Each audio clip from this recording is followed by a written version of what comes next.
নাজিয়ার এমন ধমকে কেঁপে উঠল পলক। কান্না এতক্ষণ থেমে গেছে তার। নাজিয়ার রাগ সম্পর্কে বেশ ভালো ধারণা আছে তার, তাই অনিচ্ছা সত্ত্বে সে ফ্রেশ হতে চলে গেল।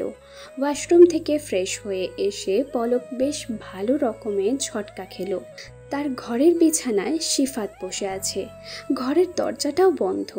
আসলে নাজিয়া গিয়ে যখন বলল যে পলকের স্কুল থেকে ফিরতে দেরি হয়েছিল, তাই রেডি হতেও সময় লাগছে, শিফাত ঠিকই বুঝেছিল পলক এখনও ভুলভাল ভেবেই বসে আছে, তাই এখানে আসতে চাইছে না হয়তো।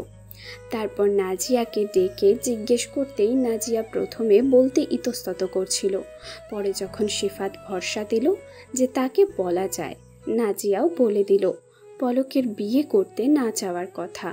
তারপর নিশাতের সাহায্য নিয়ে সে পলকের ঘর পর্যন্ত এসেছে তার সাথে কথা বলবে বলে।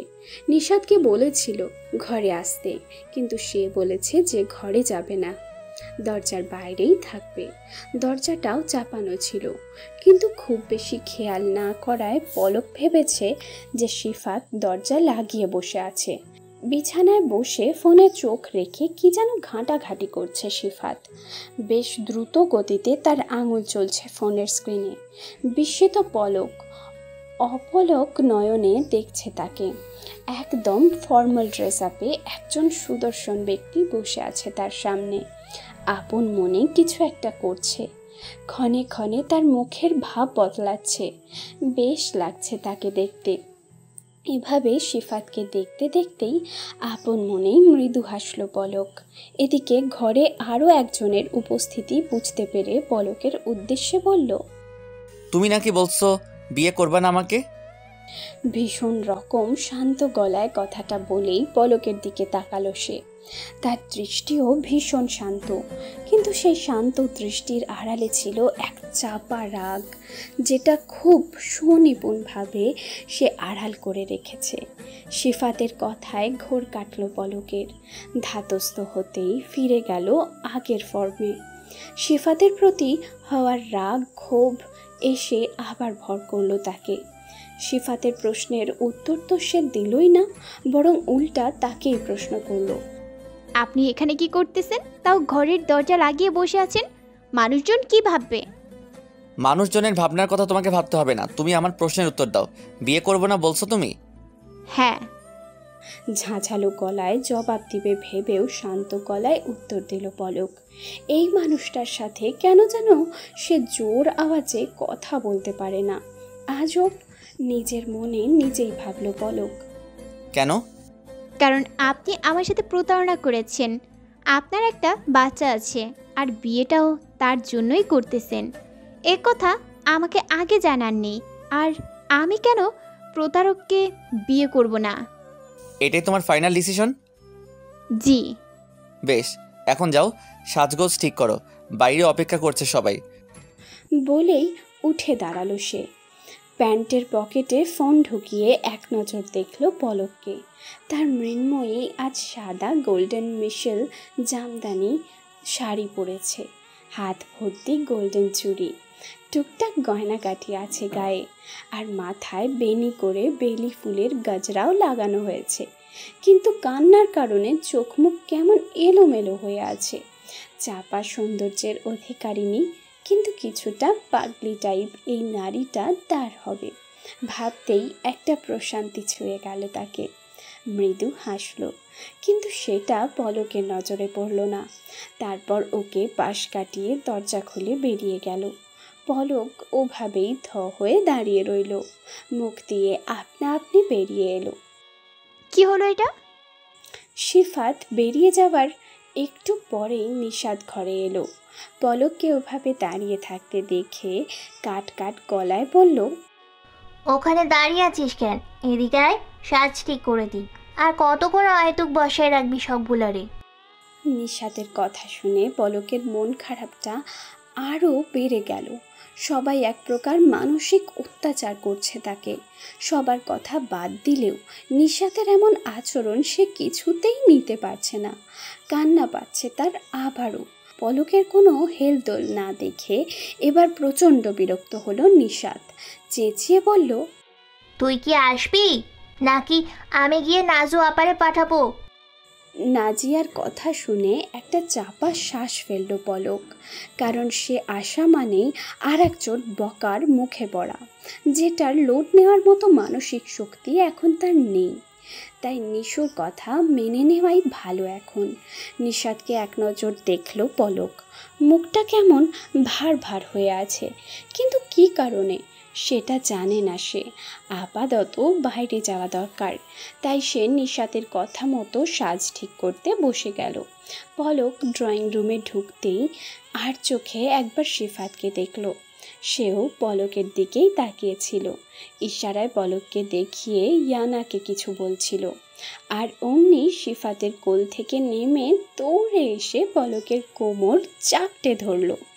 আচমকা ঘটা এই ঘটনায় পলক অবাক হলেও ঘরে উপস্থিত বাকি সবাই মুচকি মুচকি হাসছে, যেন বেশ আনন্দঘন মুহূর্ত চলছে কোনো। কিন্তু ঘরে উপস্থিত একজন কিছুতেই এই মুহূর্তটায় আনন্দিত হতে পারল না। পলককে চাপটে ধরেই ওর মুখের দিকে তাকিয়ে তার উচ্ছ্বসিত কণ্ঠে ইয়ানা বলল, তুমি তাহলে আমার মামুনি? খুবই মিষ্টি দেখতে, আমার খুব পছন্দ হয়েছে তোমাকে। বলেই শক্ত করে জড়িয়ে ধরল ওকে। পলকের নিজেরও খুব ভালো লেগেছে বাচ্চাটাকে, কিন্তু সিফাতের ওপর রাগও আছে। কিন্তু একজনের রাগ অন্যজনের উপর দেখানোর মেয়ে পলক নয়, তাই সে মিষ্টি হেসে কোলে তুলে নিল ইয়ানাকে, তার গালে চুমু দিয়ে বলল, মাশাল্লাহ, আমারও এই মিষ্টি পুতুলটাকে খুব পছন্দ হয়েছে। ইয়ানা ভীষণ খুশি, তার মামনি তাকে আদর করছে এভাবে। এটা দেখে ঘরে উপস্থিত সবাইও বেশ খুশি। সেই মুহূর্তে সিফাতের মা মিসেস রেহনুমা আলম উঠে এসে পলককে জড়িয়ে ধরে কপালে আলতো করে চুমু দিলেন।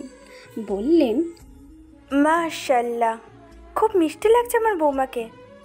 তারপর বিছানায় বসা মানুষগুলোকে উদ্দেশ্য করে জিজ্ঞেস করলেন, কি গো, পছন্দ হলো তোমাদের আমার বৌমাকে? ওখানে বসা ভদ্রমহিলা উঠে এসে পলকের মাথায় হাত বুলিয়ে বলল, হ্যাঁ আপা, পছন্দ হওয়ার মতোই মেয়ে, সিফাতের সাথে মানাবে বেশ। ভদ্রমহিলার সাথে বসা মেয়েটিও উঠে এলো। পলককে দেখে খুব মিষ্টি করে হাসলো। রেহেনুমা এক এক করে সবার সাথে পরিচয় করিয়ে দিলেন পলককে। প্রথমেই ভদ্রমহিলাটিকে দেখিয়ে বললেন, এই যে, এটা তোমার খালা শাশুড়ি রেহানা। রিহানের মা। বিছানায় বসা ভদ্রলোকদের একজনকে দেখিয়ে বললেন, এটা রিহানের বাবা, তোমার খালু শ্বশুর। আর এটা তোমার মামা শ্বশুর, আমাদের একমাত্র ভাই, আমাদের দুজনেরই বড় উনি। আর এটা রুকাইয়া, আমার বড় মেয়ে, পেশায় গাইনোকোলজিস্ট। ওর বর মেরিন ইঞ্জিনিয়ার, দেশে নাই এখন, তাই আসতে পারিনি আজ। আর তোমার শ্বশুর তো গতকাল সিলেট গেছে বিজনেসের একটা কাজে, তাই আজ সেও আসতে পারল না। সিফাত আর সারা ওকে রুকু আপু বলেই ডাকে। আর তুমিও তাই বললা। পাশ থেকে বলে উঠল রুকাইয়া। পলক মৃদু হেসে সায় জানালো, আর অবশেষে সোফায় বসা সবার পাশের ভদ্রলোকটিকে দেখিয়ে বললেন, এই হলো আমাদের ছোট জামাই, সারার বর আবিদ। এরপর আবার পলক সবাইকে সালাম জানালো। তারপর মিসেস রেহেনুমা একটা বক্স থেকে একজোড়া বালার একটা বালা তুলে পলকের হাতে পরিয়ে দিয়ে অন্যটা ইয়ানাকে দিয়ে বললেন, নানু সোনা, এটা তুমি পরিয়ে দাও তোমার মামনিকে। নানুর কথা মতো স্বাচ্ছন্দ্যে বালাটা হাতে নিল। তারপর কোল থেকে নেমে পলকের হাত ধরে টেনে সিফাতের সাথে সোফায় বসিয়ে দিল। ছোট ছোট হাতে পরিয়ে দিল বালাটাও। বালা পরিয়ে দিয়েই হাতে একটা চুমু দিল সে। ইয়ানার নিষ্পাপ মুখ আদর দেখে মন নরম হয়ে গেল পলকের। কিন্তু সত্যি বিয়েটা করবে কি করবে না এই নিয়েও তার দ্বিধা গেল না। সিফাতের কথা অনুসারে ঠিক 1 মাস পরে, অর্থাৎ পরের মাসের 21 তারিখ বিয়ের দিন ঠিক হলো। শিফাতের বড় বোন রুকাইয়া এসে একটা আংটি শিফাতের হাতে দিয়ে বলল পরিয়ে দিতে, কিন্তু শিফাত এতে আপত্তি জানালো। পলকের দিকে একবার দেখল, পলক চোখ নামিয়ে নিয়েছে, তাকাচ্ছে না শিফাতের দিকে। একটা চাপা শ্বাস ফেলে সে রুকাইয়াকে বলল, রুকু আপা, আজ তুই পরিয়ে দে, তোরও তো হবু বাহি বউ। বলেই ম্লান হেসে ব্যাপারটা এড়িয়ে যেতে চাইল। রুকু একবার ভাইয়ের মুখের দিকে তাকিয়ে কি যেন খুঁজলো, হয়তো ভাইকে বোঝার চেষ্টা। তারপর ভাইয়ের কথা মতো পলককে আংটি পরিয়ে আনুষ্ঠানিকভাবে বিয়ের কথা পাকা করলো। পলকের মাও একটা সোনার চেন এনে শিফাতকে পরিয়ে দিল। বরকনেকে মিষ্টিমুখ করিয়ে পান চিনির অনুষ্ঠান সম্পূর্ণ করা হলো। দুপুরের খাওয়ার পরে সবাই একসাথে বসে বিয়ের আয়োজন নিয়ে টুকটাক কথাবার্তা বলছিল। পলক নিজের ঘরে ছিল। ঘরে পলকের সাথে মিলি, নাজিয়া আর নিশাতও ছিল। সে সময় রুকু এলো ঘরে, বলল পলকের সাথে কিছু কথা ছিল, একটু একা ছাড়া যাবে কিনা তাদের। নাজিয়া কিছু একটা আন্দাজ করে মিলি আর নিশাতকে ইশারা করলো। তারাও বেরিয়ে এলো ঘর থেকে। তারপর রুকু গিয়ে দরজাটা চাপিয়ে দিল। এটা দেখে পলকের মনে নানা রকম চিন্তা এসে উকি দিতে শুরু করলো। কি বলবেন উনি? রুকু মিষ্টি হেসে পলকের পাশে এসে বসলো। প্রথমেই জিজ্ঞেস করলো, কেমন আছো পলক? জি আলহামদুলিল্লাহ, আপনি কেমন আছেন আপু? আলহামদুলিল্লাহ, ভালো আছি। পলক খেয়াল করলো মানুষটার মুখে সব সময় একটা মিষ্টি হাসি লেগেই থাকে। খুব নরম সুরে কথা বলেন উনি। বিষয়টা পলকের ভালো লাগলো খুব। পলক, নরম সুরে ডাকলো রুকু। জি। ভাইয়ের সাথে কি কোনো সমস্যা চলছে তোমার? পলক কি বলবে এবার? সত্যি বলে দেবে নাকি কিছু একটা বলে কাটিয়ে দিবে ব্যাপারটা? কিন্তু মিথ্যা বলতেও বাঁচছে পলকের, তাই চুপ করে রইল। পলকের চুপ করে থাকা দেখে রুকু বুঝে নিল যে তার ধারণাই ঠিক, কোনো একটা সমস্যা হয়েছে দুজনের মাঝে। তাই পলককে বুঝিয়ে বলার কথা ভাবল। পলক শোনো। রুকু আরও কিছু বলতে চাচ্ছিল, কিন্তু তার আগেই ইয়ানা ছুটে এলো ঘরের দরজা খুলে। ঘরে এসেই পলককে বলল, মামুনি তুমি এখানে? জানো আমি তোমাকে সারা বাসায় খুঁজছি, তুমি এখানে কেন লুকিয়ে আছো? পলক আর রুকু দুজনেই হেসে দিল ইয়ানার কথায়। পলক ইয়ানাকে কাছে টেনে নিয়ে কোলে বসিয়ে বলল, আমি তো লুকিয়ে নেই সোনা, এটা আমার ঘর, তাই এখানেই ছিলাম আমি। বলেই টুক করে একটা চুমু খেয়ে নিল ইয়ানার নরম তুলতুলে গালে। পলকের কথা শুনে ইয়ানা পুরো ঘরে একবার চোখ বোলালো। তারপর রুকুকে উদ্দেশ্য করে বলল, আম্মু দেখো মামুনির ঘরটা কি সুন্দর না? পাপার ঘরের মতন, বড় না কিন্তু সুন্দর, তাই না? হ্যাঁ আম্মা, তোমার মামনির ঘরটা খুব সুন্দর আর তোমার মামনিটাও খুব মিষ্টি। আচ্ছা আম্মু, বাবাই কবে আসবে? কতদিন বাবাইকে দেখি না, পাপার বিয়েতেও কি আসবে না? মন খারাপ করে বলল ইয়ানা। আসবো আম্মা, পাপা বিয়ের আগেই চলে আসবে। এ কথা শুনে ইয়ানার চোখ মুখ উজ্জ্বল হয়ে উঠল। আচ্ছা আম্মা শোনো, এখন তুমি যাও এখান থেকে, আমি তোমার মামনির সাথে একটু কথা বলবো। ইয়ানা তার দুই ছুটি করা মাথাটা দুলিয়ে হ্যাঁ বলল। তারপর পলকের গালে একটা ছোট্ট চুমু খেয়ে বলল, আমি যাই মামনি, কিন্তু কথা শেষ করে তুমি আসবে তো আমার কাছে? হ্যাঁ সোনা, আমি আসবো। বলেই ইয়ানার গাল ছুঁয়ে আদর করে দিল। তারপর ইয়ানা আগের মতোই দরজাটা চাপিয়ে দিয়ে চলে গেল ঘর থেকে। ইয়ানার মুখে রুকুর জন্য আম্মু ডাক শুনতেই পলক শকড হয়েছিল।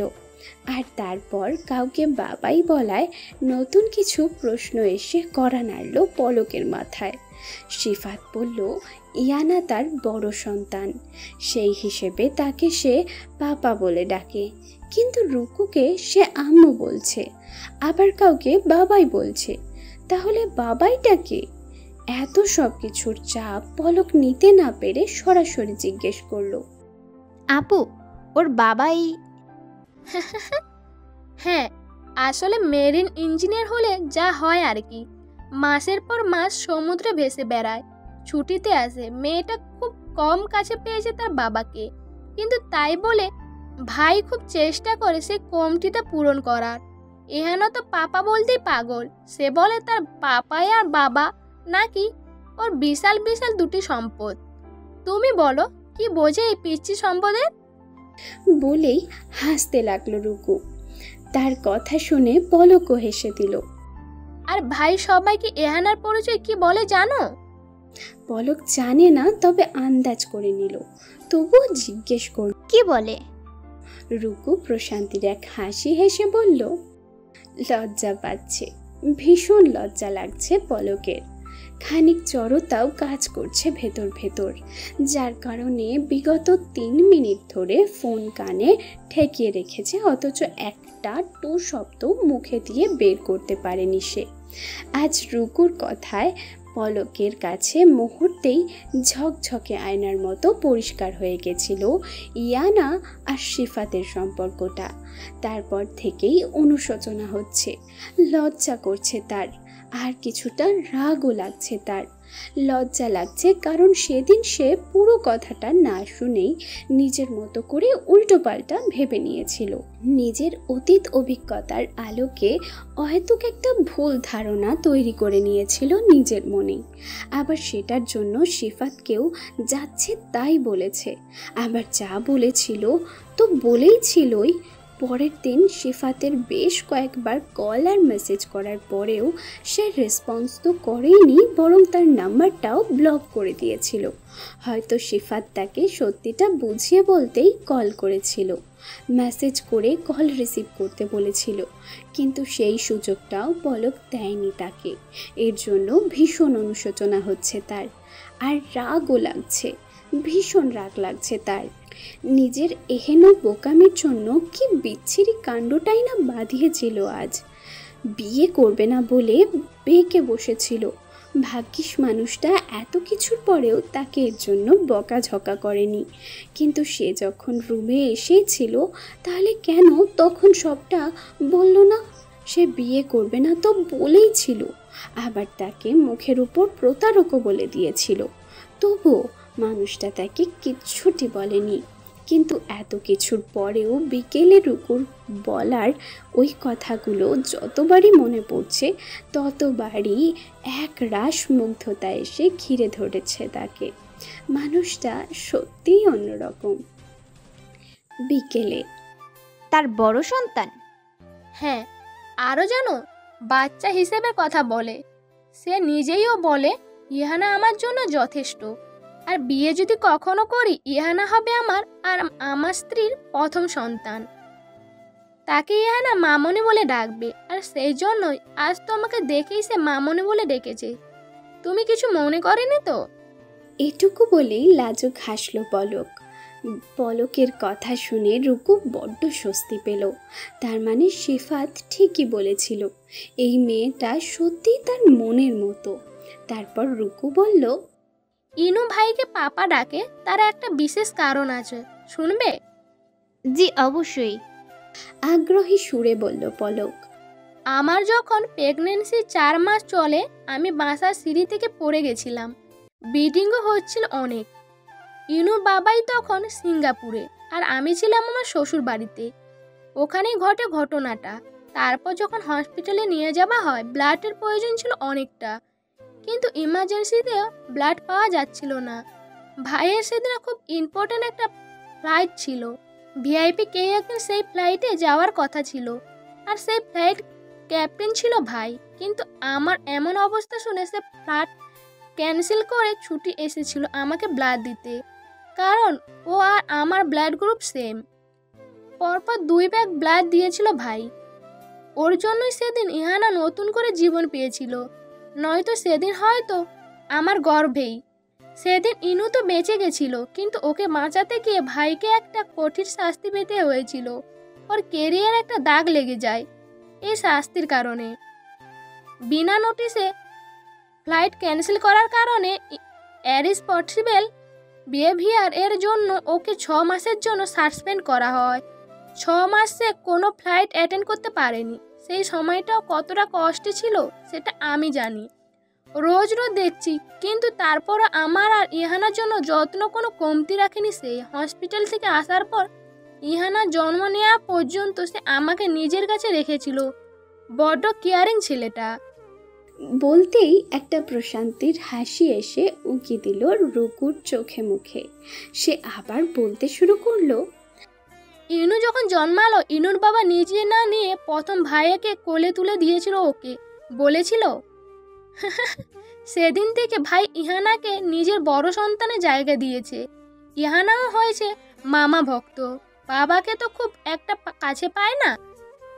ভাই নিজের জব আর ফ্যামিলি বিজনেস দিকটা সামলায়, যতটা পেরেছে সব দিয়েছে ইনুকে।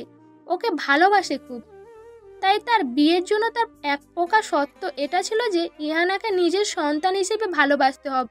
পারলে এমন মেয়েকেই আমি বিয়ে করব। আর সেদিন তোমার কথা বলল, আমাদের সব থেকে বেশি খুশি আমরা মেয়েটা। আর সেদিন তোমার কথা বলল, আমাদের সব থেকে বেশি খুশি আমার মেয়ে হয়েছিল, কারণ ফাইনালি তার মামনি পাচ্ছে সে। বলেই হেসে দিল রুকু। এতক্ষণ যাবৎ মন্ত্রমুগ্ধের মতো রুকুর কথা শুনছিল পলক। রুকুর কথা শেষ হতেই লজ্জা অনুশোচনা এসে ঘিরে ধরল তাকে। ইস, কত বড় ভুল ধারণা করে নিয়েছিল সে নিজ মনে। তার তো ধৈর্য নিয়ে একটা বার মানুষটার কথা শোনা উচিত ছিল। আর এই মানুষটা এতটা সুন্দর মন কেন তার? এত কিছুর পরেও না কোনো অভিযোগ আর না কোনো অশান্তি করল সে, বরং নিজের কথা মতো আজ সপরিবারে এসে বিয়ের ডেট ফিক্স করলো। ভাবতেই শ্রদ্ধায় নত হয়ে গেল পলক।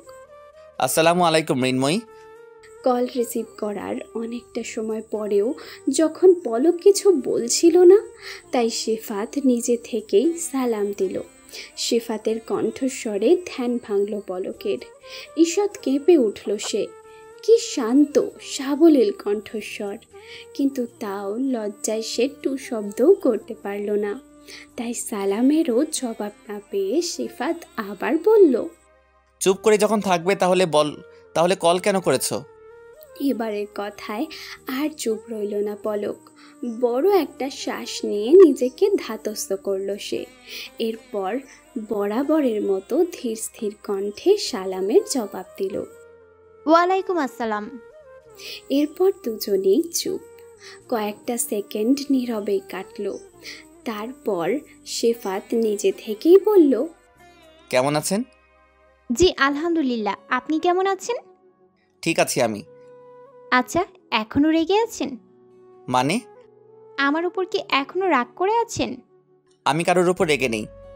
কাট কাট গলায় বলল শিফাত। কিন্তু আমি তো বেশ বুঝতে পারছি আপনি রেগে আছেন আমার উপর। মন খারাপের সুরে বলল পলক। পলকের এমন গলার স্বরে হাসি পেয়ে গেল শিফাতের। তবুও সেই হাসিটা চেপে গেল। গম্ভীর গলায় বলল, রাগ করার কোনো কারণ আছে কি? শিফাতের এমন সরাসরি প্রশ্নে অপ্রস্তুত হয়ে গেল পলক। ভুল তো তারই হয়েছে, কিন্তু সেটা স্বীকার করার জন্য কিভাবে কি বলবে ভেবে পেল না সে। চুপ করে রইল। এদিকে পলকের থেকে কোনো উত্তর না পেয়ে শিফাত আবারও বলল, আমি তোমার উপর রাগ করে নেই। যা বলার জন্য কল করেছো সেটা বলো। শান্ত কিন্তু বড্ড রুক্ষ শোনালো তার কণ্ঠস্বর। কিন্তু আপনি তো রাগ করে আছেন, আমি তো জানি। বাচ্চাদের মতো সহজ সরল গলায় বলল পলক। আচ্ছা, কিভাবে জানো তুমি? শিফাতের অকপট প্রশ্ন। শিফাতের এই প্রশ্নে পলক আবারও চুপ রইল কিছুক্ষণ।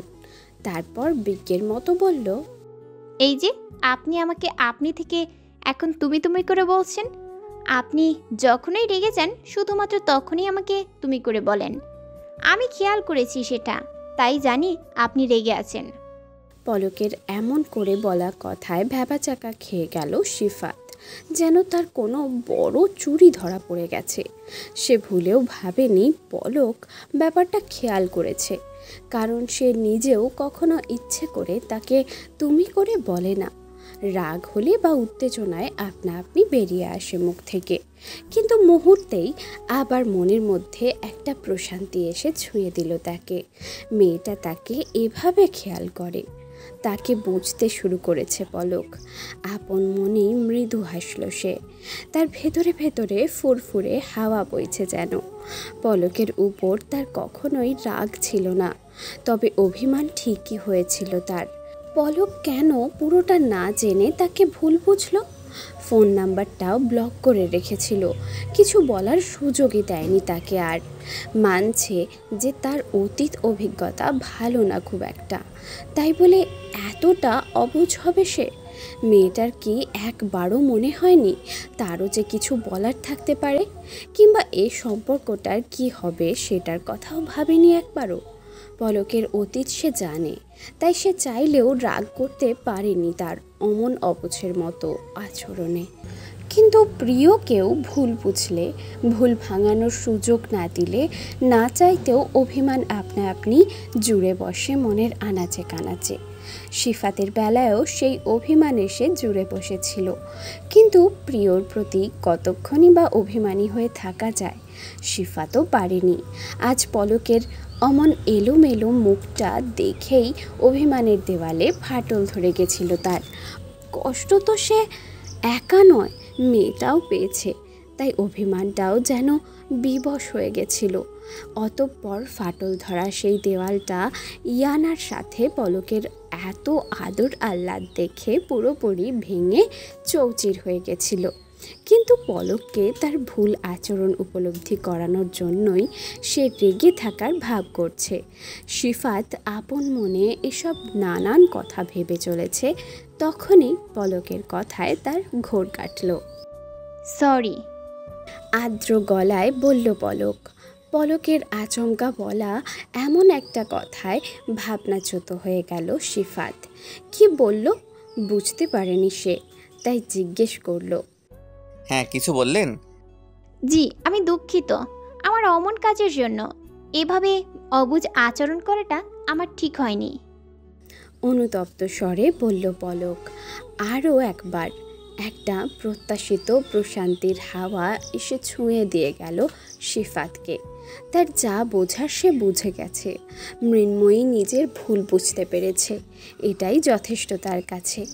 কিন্তু এই নিয়ে কথা বাড়িয়ে পলককে আর বিব্রত করতে চাইল না সে, তাই সরাসরি কথার প্রসঙ্গ পাল্টে দিয়ে বলল, মৃন্ময়ী। সিফাতের এতটা দরদ মাখা ডাকে ঈষৎ কেঁপে উঠল পলকের ভেতরটায়। হার্টবিটও কিঞ্চিত বেড়ে গেল বোধ হয়, তাও নিজেকে সামলে জবাব দিল সে, জি। আপনার কি আমাকে পছন্দ হয়েছে, নাকি শুধুমাত্র পরিবারের কথাই এই বিয়েতে মত দিয়েছেন? সিফাতের এমন অকপট প্রশ্নে বেশ অপ্রস্তুত হয়ে গেল পলক। সহসা কি বলবে বুঝতে পারল না। আসলে সত্যি বলতে তো কেউ তাকে একবারও জিজ্ঞেস করেনি যে সে এই বিয়েটা করতে চায় কি না। শুধুমাত্র ছেলের পরিবার রাজি বলেই তারা চাইছে বিয়েটা হোক, কিন্তু পলক কি চায় এটা কেউ জানতে চায়নি। বরং যখন সে বিয়ে করবে না বলে আপত্তি করলো, সেটাও একেবারে অগ্রাহ্য করে তার পান চিনির অনুষ্ঠান করা হলো। সিফাতকে তার পছন্দ হয়নি এমন না, মানুষটা দেখতে সুদর্শন, তার কেরিয়ার পরিবার সবই ভালো। পলকের বেলায় কেমন এক অঘোষিত অধিকার বোধ নিয়ে কথা বলে সে, যে অধিকার বোধটাতে কোনো জোর জবস্তি নেই, আছে নিজস্ব স্বকীয়তা। কোথাও না কোথাও পলকেরও খারাপ লাগে না সেটা। এই মানুষটা তাকে জেনে বুঝে গ্রহণ করলেও সে তো তেমন কিছুই জানে না তার সম্পর্কে। বিয়েটা পারিবারিকভাবে হচ্ছে, সিফাতের জায়গায় অন্য কেউ হলেও ঠিক এটাই ঘটতো। একটা অচেনা মানুষকেই নিজের জীবনের সাথে জড়াতে হতো, নিজেকে তার কাছে সঁপে দিতে হতো। সেক্ষেত্রে এই মানুষটাকে অপছন্দ বা উপেক্ষা করার মতো নয়। সে রাজি না হলেও এই বিয়েটা তাকে করতেই হবে। তাহলে সিফাতের এমন প্রশ্নের জবাবে কি বলবে সে? ফোনের ওপাশে পলকের কোনো সাড়া না পেয়ে সিফাত নিজেই বলল, আমাকে বিয়ে করবেন মৃন্ময়ী? গ্রহণ করবেন আমাকে? আচমকা সিফাতের এভাবে বলায় থমকে গেল পলক। একটা অজানা কিন্তু তীব্র শিহরণ বয়ে গেল তার পুরো শরীর জুড়ে। হুট করে কোথা থেকে এক অপরিচিত সুখানুভূতি এসে জড়িয়ে ধরল তাকে। হালকা হালকা কাঁপছে তার শরীর, কাঁপছে কণ্ঠস্বরও। সুখ জল এসে ভিড় করছে চোখের কার্নিশে। নিঃশ্বাস ঘন হয়ে আসছে। দম বন্ধ করা এক ভালো লাগা এসে আষ্ঠে পৃষ্ঠে চেপে ধরেছে তাকে। তার মতো মেয়ের জীবনেও যে কখনো এমন একটা মুহূর্ত আসবে সেটা বরাবরই তার ভাবনাতীত ছিল। বড় বোনের অমন একটা কাণ্ড ঘটানোর পর যে ঝড় পলকের জীবনে শুরু হয়েছিল, তারপরে তো এমন কিছুর আশা তো দূর, ভুলেও এমন কিছু ভাবা তার জন্য দুঃসাহসিক ব্যাপার হয়ে গেছিল। কিন্তু আজ সেই অপ্রত্যাশিত মুহূর্তটাই সত্যিই এসেছে তার জীবনে। এই মুহূর্তে ঠিক কিভাবে রিয়্যাক্ট করা উচিত বুঝতে পারছে না সে। ভালো লাগা, লজ্জা, জড়তার এক মিশ্র অনুভূতিতে শিহরিত হচ্ছে সে। মুখ ফুটে কিছু বলার শক্তিটাও যেন হারিয়ে গেছে তার। চুপচাপ অনুভব করছে এই নতুন পরিচিত হওয়া অনুভূতিটাকে। ওদিকে সিফাতের অপেক্ষার প্রহর চলছে। ব্যালকনিতে দাঁড়িয়ে রাতের নিস্তব্ধতায় সে চুপচাপ শুনে যাচ্ছে ফোনের ওপাশে থাকা মানুষটার ঘনীভূত হওয়া নিঃশ্বাসের শব্দ। তবুও সে চাতক পাখির মতো অপেক্ষা করে যাচ্ছে পলকের কিছু বলার, তার কাঙ্ক্ষিত জবাবের। কিন্তু তার এই নীরব অপেক্ষার মুহূর্তটাতে ব্যাঘাত ঘটিয়ে টুট টুট শব্দ করে কলটা কেটে গেল। পলকের ফোনের ব্যালেন্স শেষ, তাই কলটা কেটে গেছে। কিন্তু সেদিকেও পলকের খেয়াল নেই। সে দিব্যি কানে ফোন ঠেকিয়ে দাঁড়িয়ে আছে বারান্দার গ্রিল ধরে, ডুবে আছে তার অব্যক্ত সুখানুভূতিতে। কিন্তু সিফাত বেশ বিরক্ত হলো এতে। এতক্ষণ অপেক্ষা করার পর কোনো জবাব তো সে পেলই না। উল্টো তার রোম্যান্টিক মোমেন্টের 12টা বাজিয়ে কলটাও কেটে গেল। কিন্তু সিফাতও কম নয়, এত সহজে দমে যাওয়ার পাত্রও সে নয়। তাই পাল্টা ডায়াল করলো পলকের নাম্বারে। ফোনের রিংটোন বাজতেই চমকে উঠল পলক। ধ্যান ভাঙল তার। কানের কাছ থেকে ফোনটা নামিয়ে এনে দেখল সিফাত ফোন করেছে। কিন্তু কেন? চকিতেই আবার মনে পড়ে গেল একটু আগের ঘটনাটা। সে তো সিফাতের সাথেই কথা বলছিল। আর তখনই ভাবতেই লজ্জায় রাঙা হয়ে উঠল তার পদ্ম পাতার জলের মতো টলটলে মুখখানা। রিং হচ্ছে, কিন্তু পলক কল রিসিভ করছে না। সিফাতের এবার রাগ লাগছে।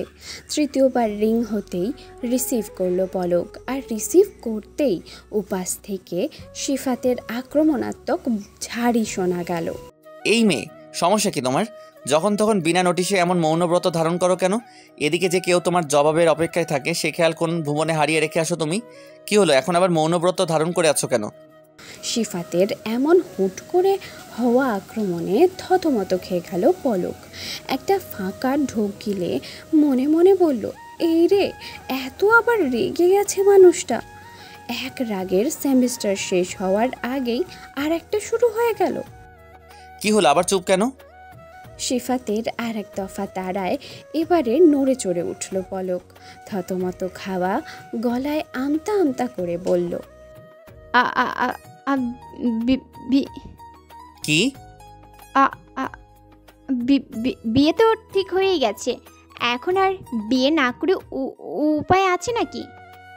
পলকের উত্তর শুনে সিফাতের এবার সত্যি সত্যি মেজাজ জড়ে গেল। গম্ভীর গলায় বলল, ও, তার মানে শুধুমাত্র বিয়ে ঠিক হয়েছে বলেই বিয়ে করবে আমাকে? তোমার কোনো মত নাই আমাকে বিয়ে করার, কি তাই তো? এই রে, এটা কি হইল? কি বললাম আর কি বুঝলো? নাকি আমি এই বুঝলাম আর সে কি বলল? তো আমি আবার কী সব বলতেছি উল্টাপাল্টা। এতক্ষণ যাবৎ পর পর একের পর এক পরিস্থিতিতে পড়ে একরকম হাঁপিয়ে উঠেছে পলক। তাই কি বলছে না বলছে নিজেই বুঝতে পারছে না, কনফিউজড হয়ে যাচ্ছে বারে বারে। ওদিকে আবার শিফাত চেঁচাচ্ছে তার জবাব না পেয়ে, তাই এবার সেও পাল্টা চেঁচিয়ে উঠল। এই স্টপ, জানতো এবার এত মুড সুইং হয় কেন আপনার? এই তো একটু আগে বেশ রোমান্টিক মুডে ছিলেন, এখন আবার সুইং করতে করতে রুড মুডে যাওয়ার কি হলো? পেঙ্গুইন একটা। শেষ কথাটা বলেই জিভ কাটল পলক। চট করেই খেয়াল হলো ঝোঁকের বসে কি না কি বলে ফেলেছে। রোমান্টিক টু রুড মুড, ইস কি বলে ফেললো সে এটা। চকিতেই এক রাশ লজ্জা এসে জাপটে ধরল তাকে। লজ্জায় চোখ বুজে ফেলল সে। ওদিকে শিফাত শকড। কি বললো একটা মৃন্ময়ী? রোমান্টিক টু রুডমুড, তার উপর সে নাকি আবার পেঙ্গুইন। এটা ভাবতেই চক্ষু চড়ক গাছ হয়ে গেল শিফাতের। তারপর হুট করে বিনা মেঘে ঝুমঝুমিয়ে পড়া বৃষ্টির মতোই অট্ট হাসিতে ফেটে পড়ল সে। শিফাতের হাসির আওয়াজে পলক যেন আরও বেশি করে লজ্জায় গুটিয়ে গেল। লজ্জার আস্তরণ ভেঙে কিছু বলা তো দূর, একটা শব্দও বলতে পারছে না সে নিজ মুখে। ওদিকে শিফাত হেসেই চলেছে। না পারতে এবার পলক বলল, দূর হাসুন আপনি, রাখছি আমি, আল্লাহ হাফেজ। বলেই টুক করে কলটা কেটে দিল, কিন্তু সেখান থেকে নড়ল না। ওভাবেই দাঁড়িয়ে থেকে মুচকি মুচকি হাসতে লাগলো সে। পলক কল কাটতেই শিফাত বুঝতে পারল বেশ লজ্জা পেয়েছে মেয়েটা, কিন্তু তার লজ্জা আর বাড়াতে চাইল না সে। তাই ছোট্ট একটা মেসেজ করলো তাকে। লজ্জাবতী মৃন্ময়ী, রাত হয়েছে অনেকটাই, লজ্জা স্বাদ ছেড়ে লক্ষ্মী মেয়ের মতো করে এবার ঘুমিয়ে যান। Good night. মেসেজটা দেখে এবার পলকের লজ্জায় মরি মরি অবস্থা। মনে মনে বলল, এখন আবার জনাবের দুষ্টুমি মুড অন্য হয়েছে, পেঙ্গুইন একটা। বলেই আপন মনে হেসে উঠল সে। বিকেলবেলা বাসার ছাদ থেকে শুকনো কাপড় নিয়ে সিঁড়ি দিয়ে নামার সময় উপর থেকেই পলক দেখল একজন লোক তাদের বাসার দরজা থেকে ফিরে যাচ্ছে। দেখে ডেলিভারি বয় মনে হচ্ছে লোকটাকে। নিশাদকেও দেখতে পেল বাসার দরজা চাপিয়ে ভিতরে চলে যেতে। মনে কৌতূহল নিয়েই বাসায় এলো সে। ড্রয়িং রুমে বসে আগে কাপড়গুলো ভাঁজ করলো পলক। ওগুলো যার যার রুমে দিয়ে নিশাতের কাপড় ওর ঘরে দিতে গিয়ে বেশ অবাক হলো সে। নিশাতের বিছানায় রিয়া, দিয়া, মিলি, নাজু আপা আর নিশাত। পরের দুদিন ছুটির দিন থাকায় সেদিন অনুষ্ঠানের পরে ফুপু আর চাচি থেকে গেছিলেন। ফুফা, মামা, মামি ফিরে গেলেও রিয়া দিয়া যাবে না বলে জেদ করায় তাদেরকে রেখেই চলে গেছে। তাই গত দুদিন ধরে তারা সবাই এই বাসাতেই আছে। পলক দেখল সব গোল হয়ে বসে আছে, হুমড়ি খেয়ে পড়ে কি যেন দেখছে। ব্যাপারটা কি বুঝতেই এগিয়ে গেল বিছানার কাছে। দেখতে পেল অনেকগুলো ছবি, সবাই এক এক করে সেসব দেখছে। একটা ছবিতে চোখ আটকে গেল পলকের। বিছানা থেকে হাতে তুলে নিল ছবিটায় শিফাত আর সে পাশাপাশি বসে আছে, আর মাঝে ইয়ানা। মাঝে বসে দুপাশ থেকে তাদের দুজনের দুই হাত নিজের দুই হাতের মুঠোয় নিয়ে তার ছোট্ট কোলের উপর রেখেছে। পলক আর শিফাত দুদিক থেকে ওর দিকে তাকিয়েই হাসছে। মাঝে বসে খিলখিলিয়ে হাসছে মেয়েটা। ইস কি মিষ্টি হাসি মেয়েটার। ছবির দৃশ্যটা দেখে একটা সুখী পরিবারের মতো লাগছে। এটা ভাবতেই একটা মৃদু সুখানুভূতি এসে ছুঁয়ে গেল পলককে। আর ছবিগুলো দেখেই পলকের বুঝতে বাকি রইল না যে এগুলো তার পাঞ্চিনি অনুষ্ঠানের ছবি। সবাই প্রায় কাড়াকাড়ি করে ছবি দেখছে। বেশি কাড়াকাড়ি হচ্ছে রিয়া দিয়ার মধ্যে, কিন্তু নাজু আপা সাথে থাকায় তারা নীরবেই এই কাড়াকাড়ি যুদ্ধ চালিয়ে যাচ্ছে। পাছে বুঝতে পারলে নাজু আপার বকার কবলে পড়তে হবে তাদের এই ভয়ে। হঠাৎ পলককে খেয়াল করে নাজিয়া বলল, এই সাজি, দাঁড়ায় আছিস কেন? বস এখানে, ছবি দেখ তোর পাঞ্চিনির। ছবিগুলো কই পাইলা? নাজিয়াকে উদ্দেশ্য করে প্রশ্ন করলো পলক। ভাইয়া পাঠাচ্ছে। তাদের যে ক্যামেরাম্যান আসছিল ছবি তুলতে, তাকে নাকি ভাইয়া বলে দিয়েছিল ওয়াশ করার পর এক সেট যেন তাদের আর এক সেট আমাদের বাসায় দিয়ে দেয়। তাই একটু আগেই ছবিগুলো ডেলিভারি করে দিয়ে গেল। পাশ থেকে নিশাত বলল। ছবি দেখে চট করেই পলকের মাথায় একটা প্রশ্ন উদয় হলো। এই যে পাঞ্চিনি হলো, কিন্তু তার অজান্তে এত সব প্ল্যানিং অ্যারেঞ্জমেন্টস কখন করলো ওরা? সেদিন এই প্রশ্নটা তার মনে হলেও কাউকে এটা জিজ্ঞেস করার সুযোগ হয়নি তার। আর গত দুদিনের হইহট্টগোলে এই ব্যাপারটা তার মাথা থেকেই বেরিয়ে গেছিল, তাই আর জিজ্ঞেস করা হয়ে ওঠেনি কাউকে। কিন্তু এখন তো জিজ্ঞেস করাই যায়, আর এই প্রশ্নের উত্তর নিশাতের থেকে ভালো করে আর কেউ দিতে পারবে না তাকে। তাই বুদ্ধি করে নিশাতকে এখন থেকে সরানোর ব্যবস্থা করলো সে। নাজিয়াকে উদ্দেশ্য করে বলল, হ্যাঁ দেখবো তো, তার আগে একটু চা নাস্তা নিয়ে আসি, তারপর সবাই চা খেতে খেতে একসাথে বসে ছবিগুলো দেখবো। আচ্ছা যা, কিন্তু তাড়াতাড়ি করবি। নাজিয়া বলল, হ্যাঁ এই তো যাব আর আসবো, সাথে নিশাদকেও নিয়ে যাই, তাড়াতাড়ি হবে তাইলে। এই বলেই নিশাতকে তাড়া দিল সে। এই নিশু চল, চা বানাই নিয়ে আসি। নিশাত প্রচণ্ড বিরক্ত হলো পলকের এই কাজে। এই সময় আসর ছেড়ে যাওয়ার বিন্দুমাত্র ইচ্ছা তার ছিল না, কিন্তু নাজু আপা যখন বলছে চা করে আনতে, তখন না গিয়ে উপায় নেই। তাই খানিকটা বিরক্তি নিয়েই বিছানা ছেড়ে উঠে পা বাড়ালো কিচেনের দিকে, আর তার পিছু পিছু পলকও গেল কিচেনে। উদ্দেশ্য নিশাতের কাছ থেকে সব প্রশ্নের উত্তর উদ্ধার করা। চুলায় চায়ের পানি বসিয়ে উপরের সেলফ থেকে দুধ, চিনি, চা পাতা এসব বের করছে নিশাত। পাশে দাঁড়িয়ে পলক উসখুস করছে, কিভাবে জিজ্ঞেস করবে কথাটা সেই ভাবছে। পলককে এভাবে উসখুস করতে দেখে নিশাতের ভ্রু কুঁচকে গেল। নিশাতের এভাবে তাকানো দেখে তটস্থ হয়ে গেল পলক। বোকার মতো হাসলো খানিক। পলকের এহেন হাবভাব দেখে সন্দিহান গলায় নিশাত জিজ্ঞেস করল, কি রে, সমস্যা কি? কিছু বলবি কি? নিশাতের এমন সরাসরি প্রশ্নে অপ্রস্তুত হয়ে গেল পলক। তার বোধহয় কোনো চুরি ধরা পড়ে গেল। আমতা আমতা করে বলল, হ্যাঁ বলছিলাম কি, ফ্রিজে কাবাব আছে না কতগুলা, ওগুলোও নিয়ে আয়, মুড়ির সাথে ওগুলা খাওয়া যাবে। পলকের এই কথায় এবার প্রচণ্ড রকমের বিরক্ত হলো নিশাত। তার এখন ছবিগুলো দেখার তাড়া, আর বোন তার আরও দেরি করানোর প্ল্যান করছে। কিন্তু সিফাতের সাথে অমন আচরণের কারণে পলকের উপর এমনিতেই সে নারাজ, কথা বলে না ঠিক করে কদিন ধরে। তাই বেশি কিছু না বলে ফ্রিজ থেকে কাবাবের বক্স বের করে আনলো। ততক্ষণে পলক চুলা জ্বালিয়ে কড়াইতে তেল গরম হতে দিয়েছে। তেল গরম হতেই তাতে কাবাব দিতে দিতে নিশাতকে জিজ্ঞেস করলো, হ্যাঁ রে নিশু, এত সব প্ল্যান কখন করলি রে তোরা? কিসের প্ল্যান? পলকের প্রশ্নটা বুঝতে না পেরে পাল্টা প্রশ্ন করলো নিশাত। এই যে পাঞ্চিনির, কই আমাকে তো আগে কিছু বললি না কেউ। বলে কি তুই করতে দিদি? নিশাতের এমন সরাসরি প্রশ্নে দমে গেল পলক, কারণ সত্যিই তো আগে থেকে জানলে সে সময় সে অনুষ্ঠানটা কিছুতেই হতে দিত না। তাই চুপ করে গেল। তারপর অপরাধী গলায় বলল, আমি কি জেনে বুঝে কিছু করছিলাম নাকি? সবটাই ভুল বোঝাবুঝি ছিল, আমি তো সরি বলছি ওনাকে এজন্য।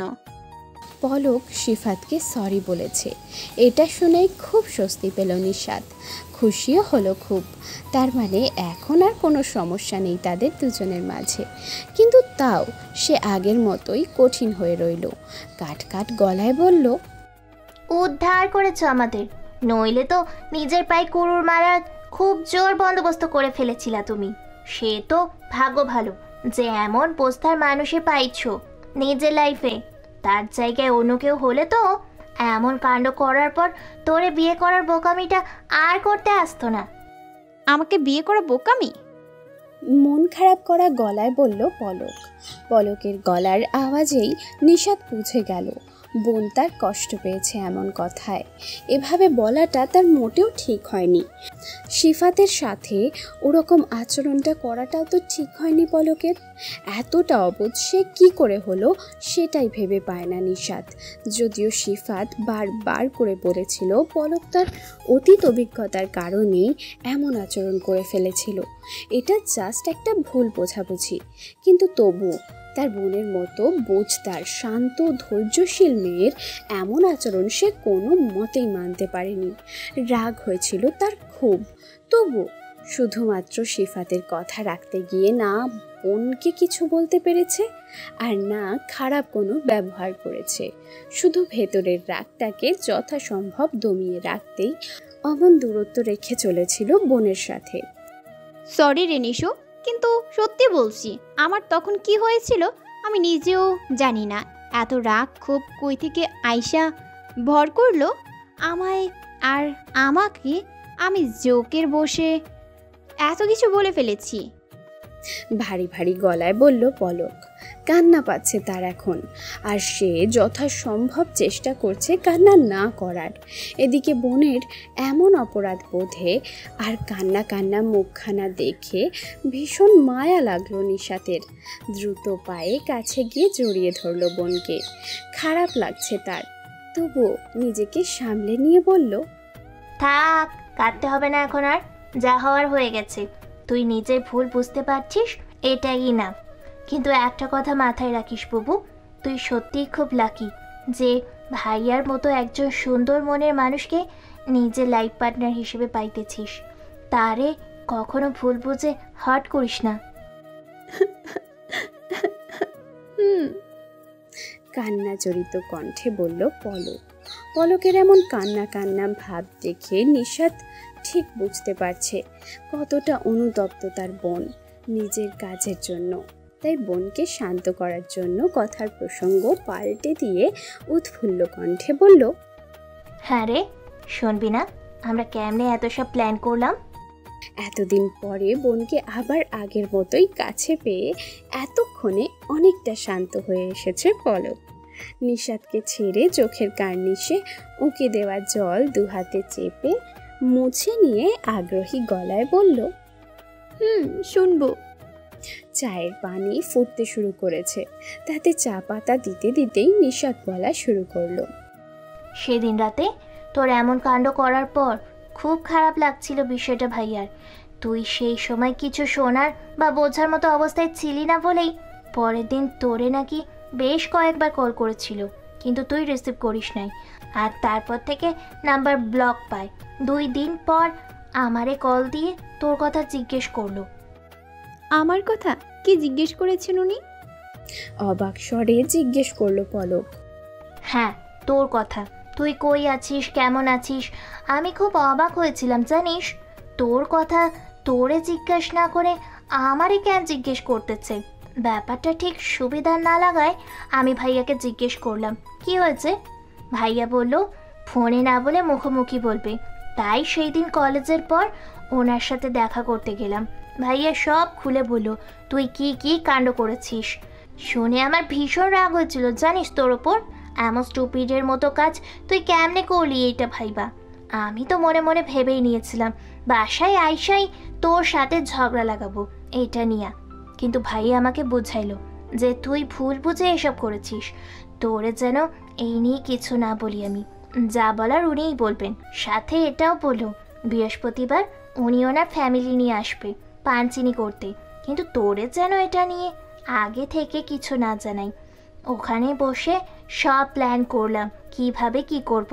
বাসায় আসার পর মা বলল আন্টি মানে ভাইয়ার মা নাকি ফোন করেছিলেন পানচিনি কথা বলতে।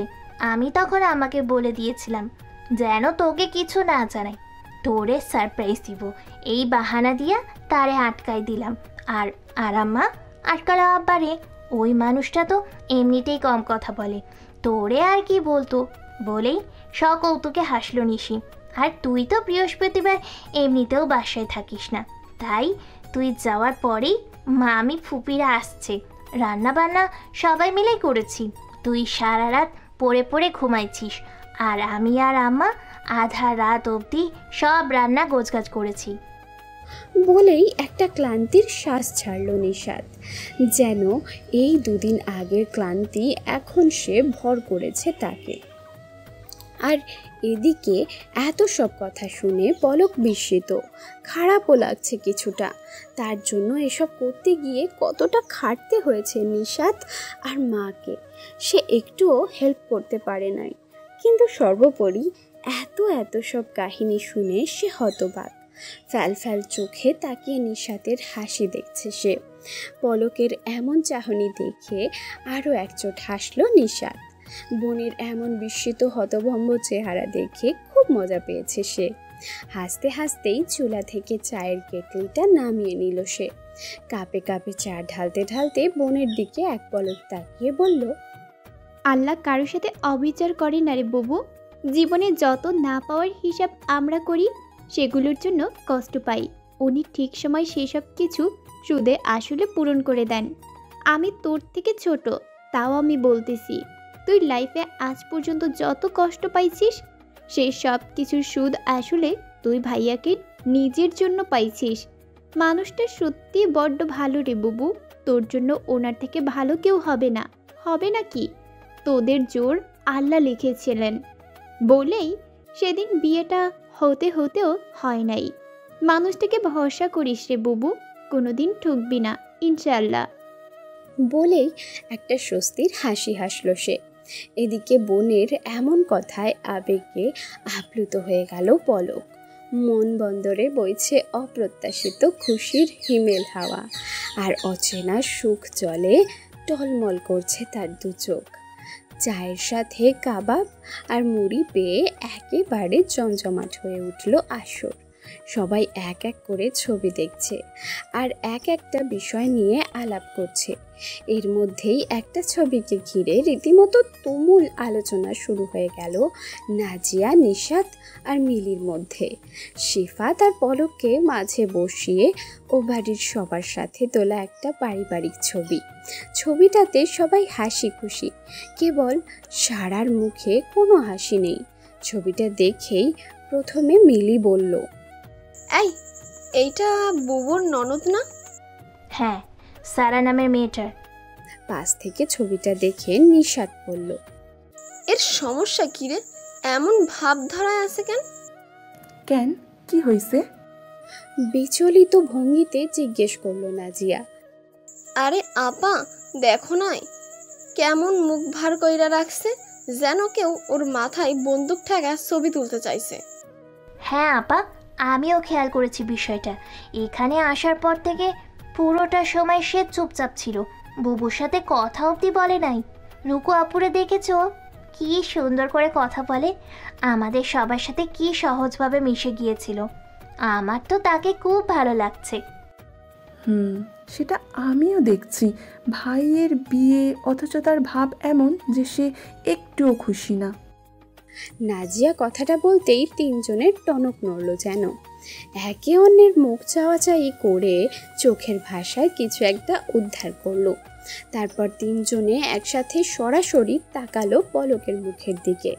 পলক চুপচাপ চোখ নামিয়ে নিল সে চকিতেই। ব্যাপারটা কি সেটা প্রকাশ্যে না বলা হলেও সেখানে উপস্থিত সবাই তা বুঝে গেল, কেবল রিয়া দিয়া ছাড়া। তারপর একটা ছোট্ট শ্বাস ফেলে নাজিয়া বলল, কাঁটার আঘাত সহ্য করেই গোলাপ ধরে রাখতে হয় রে সাজি। তবে সিফাত তোরে ভালো রাখবে এইটুকু ভরসা আমার আছে, বাকিটা আল্লাহর তোর উপর। পলক চুপচাপ শুধু শুনল কথাটা, প্রত্যুত্তরে কিছুই বলল না। নিশাত আর মিলিও আর কথা বাড়ালো না এই নিয়ে, বরং পরিস্থিতি হালকা করতে পলককে উদ্দেশ্য করে নিশাত বলল, জানিস বাবু, ভাইয়ার মা বলেছে বিয়ের সব অনুষ্ঠান নাকি তাদের ফার্ম হাউসেই করবে, সব ফাংশন ওখানেই করবে তারা। আমরা 7 দিন আগে যাব ওখানে। হ্যাঁ জানি, মা বলছে কাল রাতে। নীরস গলায় বলল পলক। তার এমন ভাব দেখেই বোনেরা বুঝল পলকের মন খারাপ হয়ে গেছে, তাই তাকে আর বেশি ঘাঁটালো না। পর মুহূর্তেই ওখানে কাছের মসজিদে মাগরিবের আজান শোনা গেল, আর সবাই আসর ছেড়ে উঠে গেল নামাজের উদ্দেশ্যে। অনেক দিন হলো পলক অনলাইনে যায় না, সোশ্যাল মিডিয়াগুলোতেও ঢু মারা হয়নি অনেক দিন। তাই আজ ফেসবুকে লগ ইন করতেই এক গাদা নোটিফিকেশন আর মেসেজ এসে জ্যাম লাগিয়ে দিল পলকের আইডিতে। কিন্তু এত সব নোটিফিকেশনের মধ্যে একটা নোটিফিকেশন দেখেই আলতো একটা সুখানুভূতি এসে ছুঁয়ে দিল পলকের মনে। গট এনগেজড উইথ সাজিয়া মেহরিন। দুদিন আগে এই পোস্টটা শিফাত নিজ আইডি থেকে পলককে ট্যাগ করেছে। 3.7K রিয়্যাক্ট পেয়েছে পোস্টটা, সাথে 1.3K কমেন্টস। সেগুলোর বেশিরভাগ শিফাতের ফ্রেন্ডস আর ফলোয়ারেরই। পলকও এবার নিজের আইডিতে রিলেশনশিপ স্ট্যাটাস পাল্টে লিখে দিল এনগেজড। বেশ সুখ লাগছে তার, লজ্জাও লাগছে খানিক। মৃদু হেসেই লগ আউট হলো ফেসবুক থেকে। এবার মেসেঞ্জারে ঢুকতেই চক্ষু চড়ক গাছ তার। 53টা মেসেজ, সেগুলোর বেশিরভাগই তাকে অভিনন্দন জানিয়ে মেসেজ করা হয়েছে। আর এই এত অভিনন্দনের মাঝে একটা অপ্রত্যাশিত অভিনন্দনও ছিল, যেখানে লেখা ছিল, অভিনন্দন পলক, আশা করি এই মানুষটার সাথে সুখী হবে তুমি। এই 2 লাইনের মেসেজটা ক্রমশ পলকের হার্টবিট বাড়িয়ে দিচ্ছে। পুরনো একটা ক্ষত থেকে গলগলিয়ে রক্তক্ষরণ শুরু হয়ে গেল ভেতরটায়। অথচ পলক তখনও জানে না এই রক্তক্ষরণের স্রোত ঠিক কিভাবে তাকে ভাসিয়ে নিয়ে যাবে এক অতল অতীতে। খেই হারাবে তার ভবিষ্যৎ, ভূত ভবিষ্যতের বেড়াজালে আটকে যাবে তার অনাগত জীবন। ফোন হাতে নিয়ে বিছানায় বসে আছে তিয়ান। মেসেজটা সিন হয়েছে, কিন্তু রিপ্লাই আসেনি কোনো। বিষয়টা খারাপ লাগছে তার, কিঞ্চিত হলেও খারাপ লাগছে। ধরে না রাখলেও সত্যি তো এটাও ছিল যে একটা সময় সেও চেয়েছিল এক হতে, কিন্তু সময়ের স্রোতে নিজের জন্য তীর খুঁজতেই মাঝ সাগরেই তাকে একলা ছেড়ে এসেছিল সে। কিন্তু আজও এতগুলো দিন পরেও ব্যাপারগুলো ভাবলেই মাথা ভার লাগে তার। সূক্ষ্ম একটা ব্যথা চিনচিন করে বুকের বাম পাশটায়।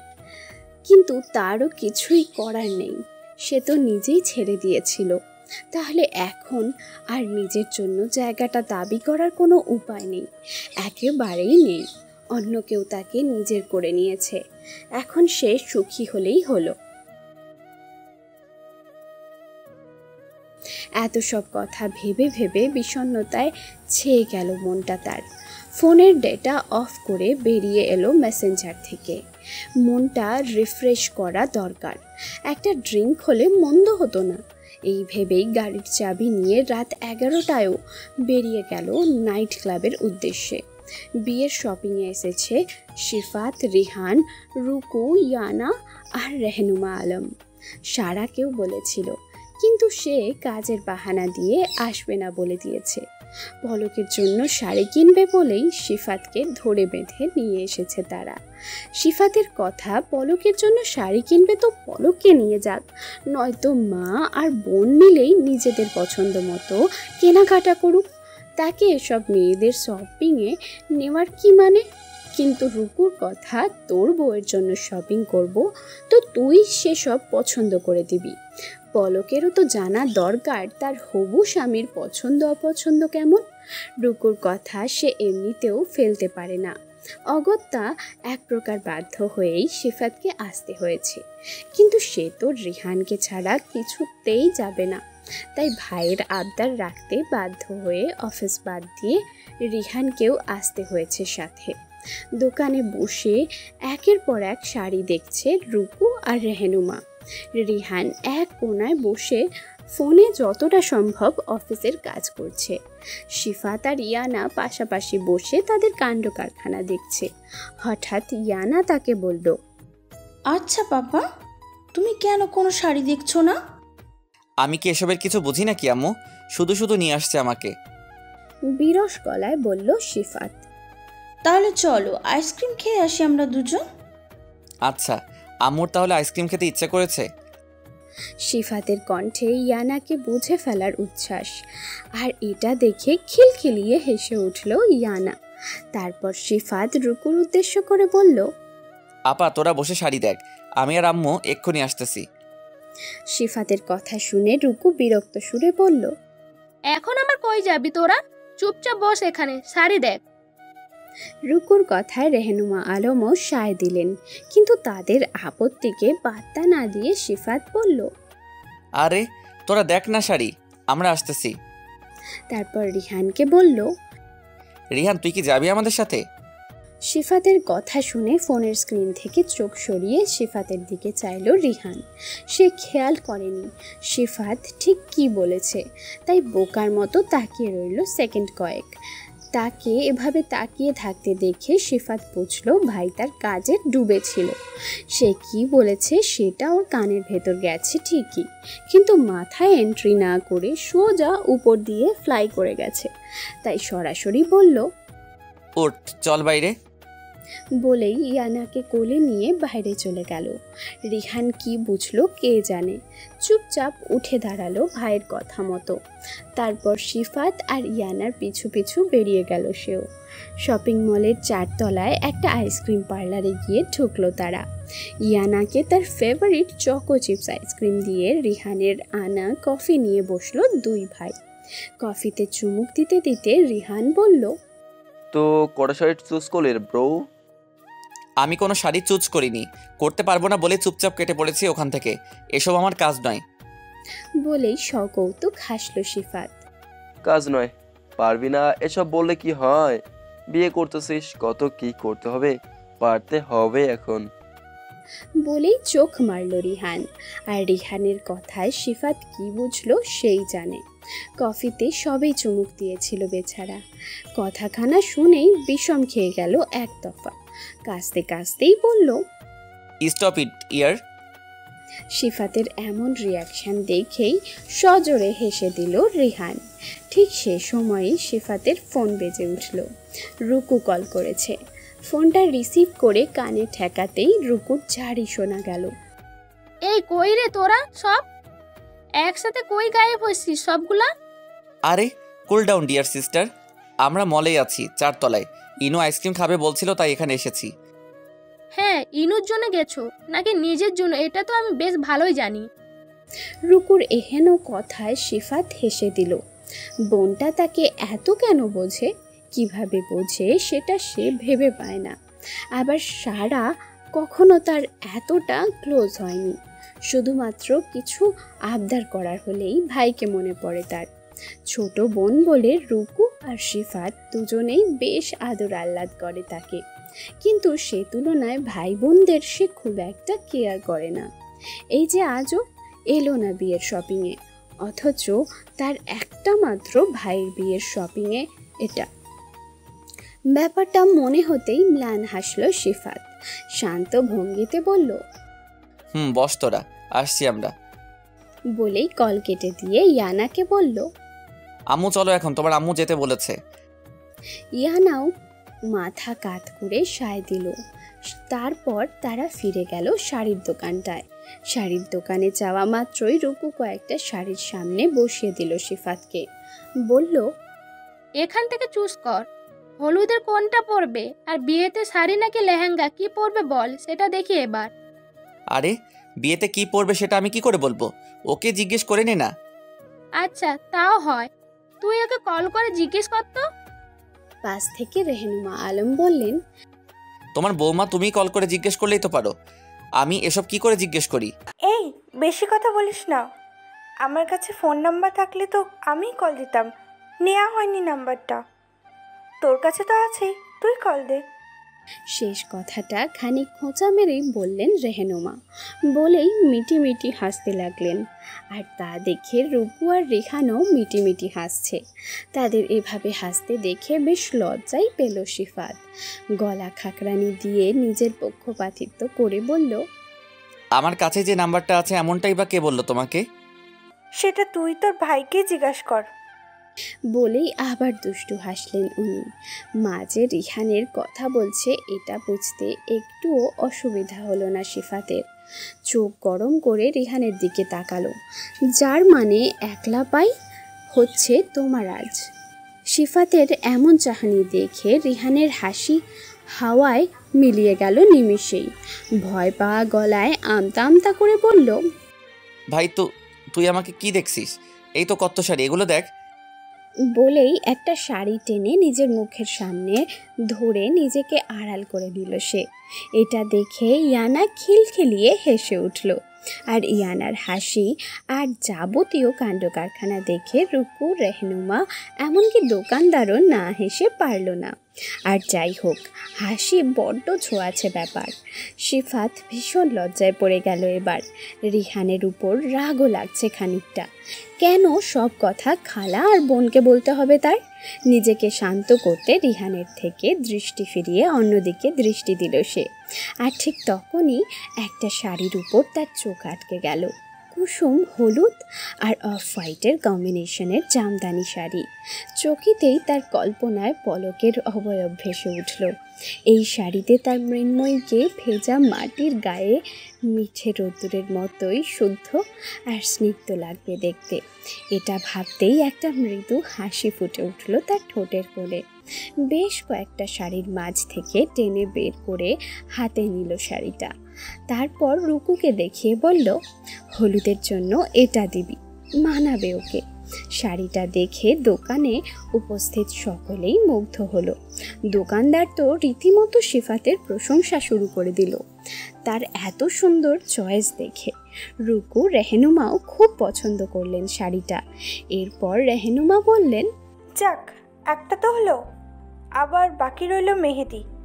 বিয়ে আর বৌভাতের শাড়িগুলো, এগুলো দেখ তাড়াতাড়ি, বাকি যা লাগে আমরা কিনে দেবো।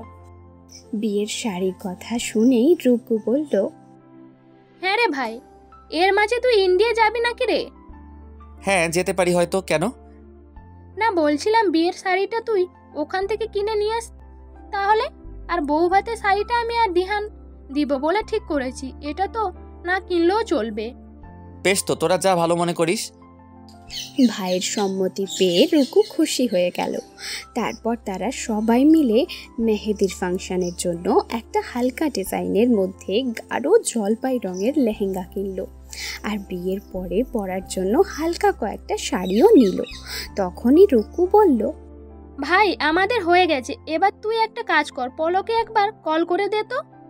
কেন? ওর আবার এখন এখানে কি কাজ? শাড়ি তো সব কেনা হয়েই গেছে। ভ্রু কুচকে জিজ্ঞেস করলো সিফাত। শুধু শাড়ি কিনলেই হবে? ব্লাউজ বানাতে দিতে হবে, মাপ লাগবে তো, আর টুকিটাকি জিনিসও আছে কেনার, ওকে দরকার পড়বে তখন। আসতে বল তো ওকে। বোনের কথা শুনে হাতঘড়িতে সময় দেখে নিল সিফাত। দুপুর 1:20 বাজে। এ সময় তো পলক স্কুল থেকে বেরিয়ে যায়, কই আছে কে জানে। তাও বোনের কথায় ফোন বের করে ডায়াল করলো পলকের নাম্বারে। কিছুক্ষণ হলো স্কুল থেকে বেরিয়েছে পলক, বাসের জন্য দাঁড়িয়ে আছে। তখনই ফোনটা বেজে উঠল। এই অসময় সিফাতের কল দেখে খানিকটা অবাক হলো পলক। তবুও ফোন রিসিভ করে স্বভাব সুলভ শান্ত কণ্ঠে সালাম জানালো। আসসালামু আলাইকুম। ওয়ালাইকুম আসসালাম। পলকের কণ্ঠ শুনেই প্রশান্তির হাসি হেসে জবাব দিল সিফাত।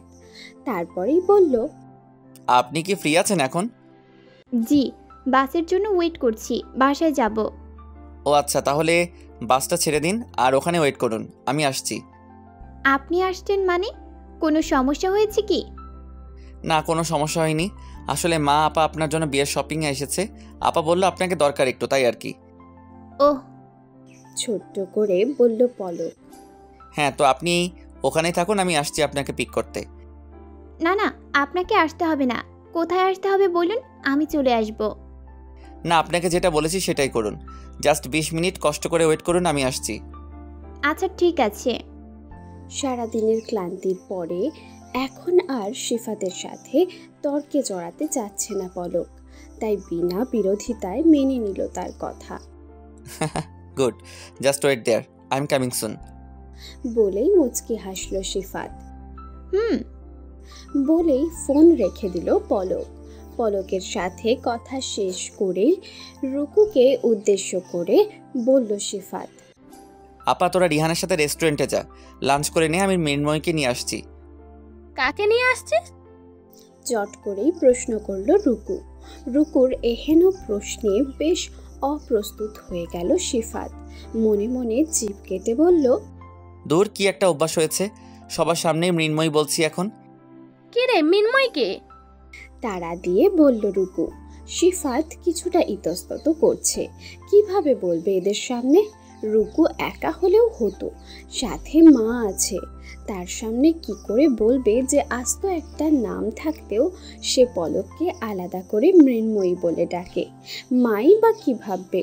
তারপর বলল, মানে আরে দি, ভাবিকে আনতে যাচ্ছে, চলো আমরা লাঞ্চে যাই। ভাই তুই বেরিয়ে পড়, ভাবি ওয়েট করছে হয়তো। পাশ থেকে বলল রিহান। সিফাত যেন মহা বাঁচা বেঁচে গেল। রিহানটা সময় মতো উদ্ধার করে দিয়েছে। মনে মনে ভাইকে ধন্যবাদ জানালো আর মুখে বলল, হ্যাঁ তোরা যা, আমি আসছি। বলেই বেরিয়ে এলো শোরুম থেকে। আর সে বেরিয়ে যেতেই ব্যাপারটা আদতে কি ছিল সেটা বুঝতে পেরেই এক চোট হেসে নিল রূপু, রিহান আর মিসেস রেহেনুমা। ছেলেটা বুঝি তাদের শেষমেশ প্রেমে পড়েই গেল এবার। ব্যাপারটা তাদের জন্য আনন্দের। একলা থাকা ছেলেটার একটা গতি হবে এবার। কিন্তু ছোট্ট ইয়ানা এসবের কিছুই বুঝতে না পেরে ফ্যাল ফ্যাল চোখে তাকিয়ে রইল শুধু। শপিং মলের সামনে দাঁড়িয়ে আছে পলক। সিফাত তাকে এখানেই অপেক্ষা করতে বলে গাড়ি পার্ক করতে গেছে। ঠিক তখনই নিজের পিয়ে আসিফের সাথে কথা বলতে বলতে মল থেকে বেরিয়ে এলো তিয়ান। একটা বিজনেস মিটিংয়ের জন্য এসেছিল এখানে। সিঁড়ির শেষ মাথায় নেমে আফিসকে বলল ড্রাইভারকে কল করে গাড়ি নিয়ে আসতে বলার জন্য। পলক তার পাশেই দাঁড়ানো। গাড়ির জন্য অপেক্ষা করতে করতে হঠাৎ পাশ ফিরে চাইতেই তিয়ান ছোটোখাটো একটা ঝটকা খেলো। কত বছর পরে দেখল এই মুখ। 4 বছর? হ্যাঁ, 4 বছর আগেই শেষবারের মতো মুখোমুখি দেখা হয়েছিল এই মুখখানা। কিন্তু চিনতে একটুও অসুবিধা হচ্ছে না আজও। পরিবর্তন বলতে বাচ্চা বাচ্চা মুখখানি এখন প্রাপ্তবয়স্ক রমণীর মুখশ্রীতে পরিণত হয়েছে। এটা ভাবতেই একটা মুচকি হাসি ফুটে উঠল তার চোখে মুখে। এক ধ্যানে সে দেখছে পলককে। এদিকে পলক বেশ কিছু সময় ধরে অনুভব করছে যেন কেউ তাকে এক নজরে দেখছে, কিন্তু পাশ ফিরে তাকাতে সাহস পাচ্ছে না। সাহসের চাইতেও বেশি অস্বস্তি লাগছে তার। যদি সত্যিই এমন কিছু হয়, কেউ তাকে দেখছে, তাহলে সে তাকালেই তো চোখাচোখি হয়ে যাবে। লোকটার নজরে কি থাকবে কে জানে। খারাপ কিছু হলে ভাবতেই বুকের মধ্যে একটা বিচ্ছিরি রকমের ভয় কাঁটা দিয়ে উঠল। কিন্তু এভাবে সহ্যও তো করা যাচ্ছে না। কি করবে না করবে এসব ভাবতে ভাবতেই একটা কালো রঙের গাড়ি এসে দাঁড়ালো তার সামনে। তিয়ানের সেদিকে খেয়াল নেই, তাই পাশ থেকে আসিফ ডাক দিল। আসিফের কথায় ধ্যান ভাঙল যেন। পলকের থেকে নজর সরিয়ে পাশে তাকিয়ে আসিফকে জবাব দিল, হ্যাঁ তুমি বসো, আমি আসছি। বলেই আসিফ গাড়িতে গিয়ে উঠে বসল। হঠাৎই এক চিরপরিচিত কণ্ঠস্বর শুনে চমকে পাশে তাকালো পলক। তিয়ানো শেষবারের মতো এক নজর দেখার জন্য পলকের দিকেই তাকাচ্ছিল, তাই পলকের তাকানোর সাথে সাথেই দুজনের চোখাচোখি হয়ে গেল। পলক হতভম্ব। কতগুলো বছর পরে এতটা কাছ থেকে দেখলো সে এই মানুষটাকে। আগের থেকে কতটা পরিণত দেখাচ্ছে তাকে। একজন সুদর্শন পুরুষে পরিণত হয়েছে মানুষটা। কত বছর পরই আবার শুনল এই কণ্ঠস্বর সে। 2.5 বছর হবে হয়তো, বা এর থেকেও কিছুটা বেশি। কিন্তু এই কণ্ঠস্বর যেন তার ভেতরে গাঁথা, ভোলা অসম্ভব।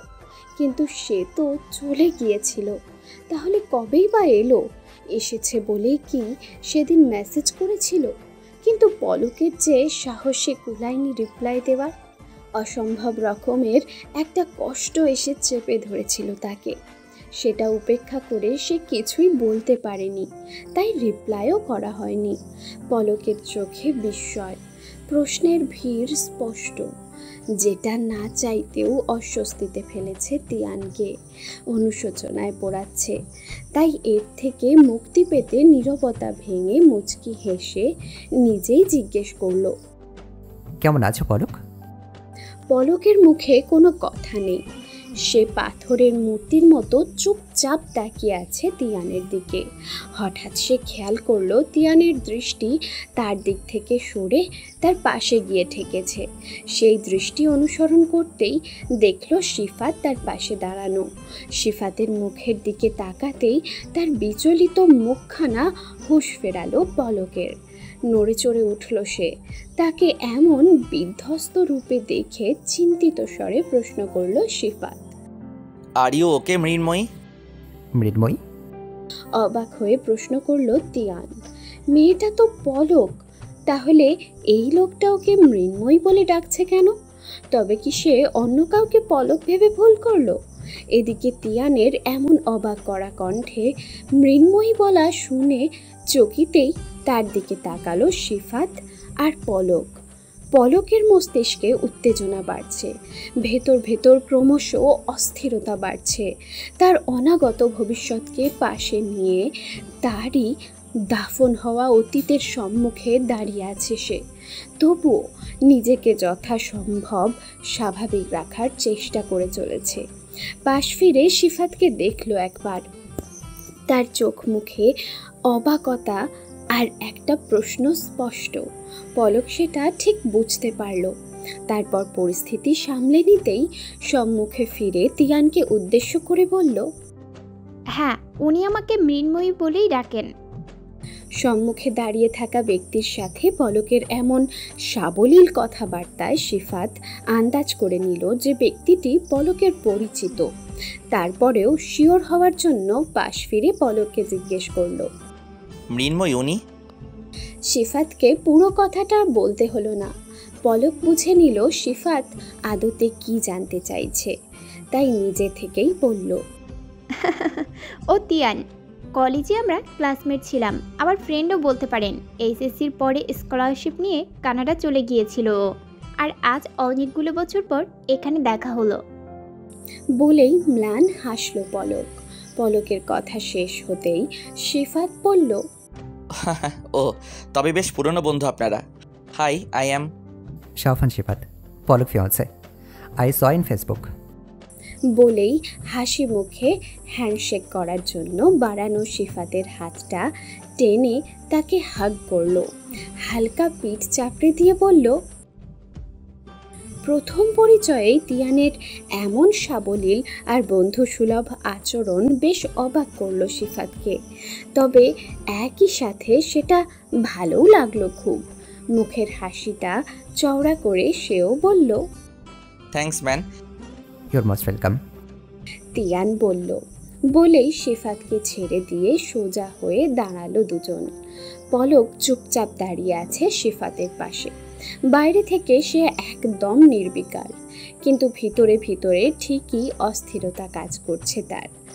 আর ঠিক সেই মুহূর্তে সিফাতের একটা কথা ক্ষণিকের জন্য তার অস্থিরতার গতিকে ঠান্ডা বরফের মতো স্থির করে দিল। তিয়ান আর সিফাতের পরিচয়ের পর নিজেদের নিয়েই টুকটাক কথা বলছিল তারা। এর মাঝেই কথায় কথায় সিফাত বলল, মৃন্ময়ীর ফ্রেন্ড যেহেতু আপনি, তাহলে এখনই বিয়ের অগ্রিম দাওয়াত রইল। প্রতিটা ফাংশনে কিন্তু থাকা চাই আপনার। কার্ড হাতে পেলে কার্ড পাঠিয়েও ইনভাইট করব। তবে বন্ধু হিসেবে আগেই বলে দিচ্ছি, আপনি অবশ্যই আসবেন আমার আর মৃন্ময়ীর বিয়েতে।